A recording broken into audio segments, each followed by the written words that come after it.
CBS 7 News presents Closer Look. Welcome to Closer Look. I'm Macey Meriggi. Safety first. You've heard it time and time again, but sometimes safety falls through the cracks. And when safety is on the back burner, especially around heavy machinery, people can die. We're going to introduce you to a man who lost 2 of his limbs in an industrial accident. Now he's using his story as a warning to others and also as inspiration. We caught up with Randy Galloway earlier today. Randy, you were involved in an industrial accident when you were a young man, and now you have a message for people in all industries that you always have to be safe. You always have to follow procedure. Tell us a little more about your story. Right, because I lost my right arm and left hand and spent a year and a half in the hospital and 38 agonizing surgeries, 55% third-degree burns, because another person didn't follow the rules. And we don't know if we break one rule, who's going to get hurt? Might be us, might be your coworker. My coworker died because that third party didn't follow the rules. And so I've learned, and I teach everybody, be safe everywhere all the time, because it just takes one moment, it just takes one mistake, and you could lose an arm, a leg, your life, your face. Always be safe everywhere.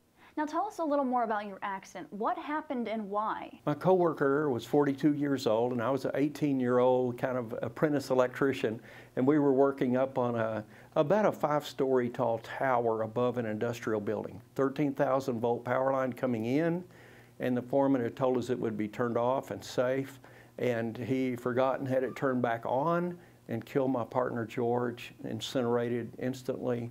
And the electricity went through me, through my arm, my chest, burned a hole in my side, a 6-inch diameter hole, charred the ribs black, melted my steel tools. I was ejected through the air like an astronaut tumbling through space, landed on the roof on fire, and 5 doctors said I wouldn't make it. There was absolutely no hope.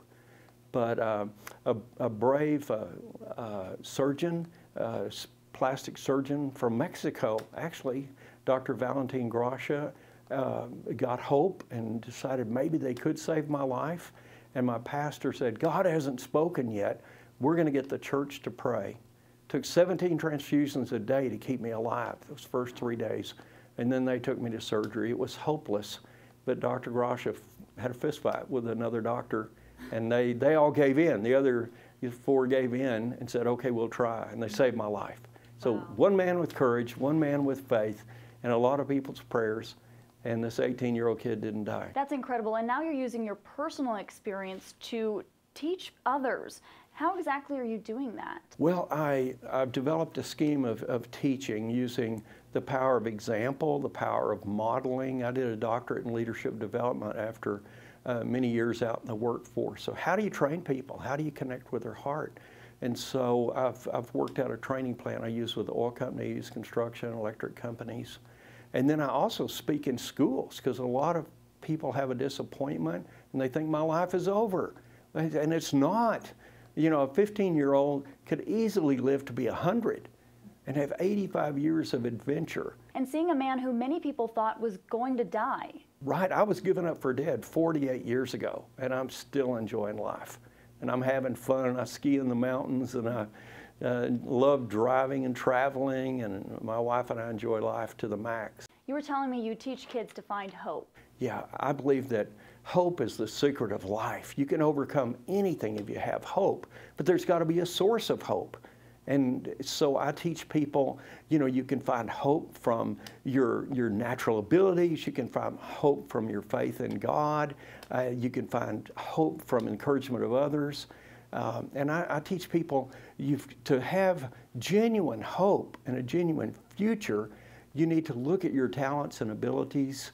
And I speak in China to about 15,000 kids a year, and I tell them, I love your short names. Ho, how, chi, cho, 2 letters, 3 letters. But I tell them their real name is 3 billion letters long. It's their DNA, and they're the only person like that with that code in there. And there's talents and abilities and future and problem solving. And the world's full of problems. The world needs problem solvers, and they just might be the one that becomes the next Jonas Salk and finds a great vaccine. They may be the one that invents a new medicine, a new technology. You'll never know if they're depressed and they don't find hope. If you give up and you miss that next 85 years of adventure and training just because you have one bad day, even if you spend a year and a half like I did in the hospital in pain and surgery, that's not over. That's a launch pad for doing some new things. And so with a lot of people going unemployed, it's not the end. It can be a new beginning. With a lot of people, a breakup with a girlfriend or a boyfriend. It's not the end of their life. It's a chance to regroup and think different. And I tell the kids in China, if somebody breaks up with you, get a better one, you know. But don't give up, because life is out there. Now, Randy, you've written a book. You travel all over sending your message.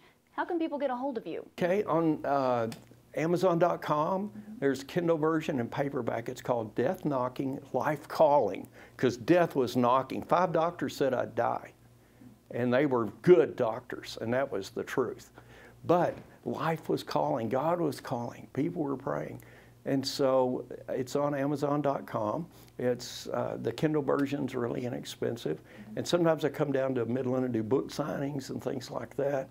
So I just love meeting the people that come. Randy, thank you so much for sharing your story with us. Such an eye-opening and inspiring story. Well, coming up on the CBS 7 News at 5, opening arguments are underway in Midland District.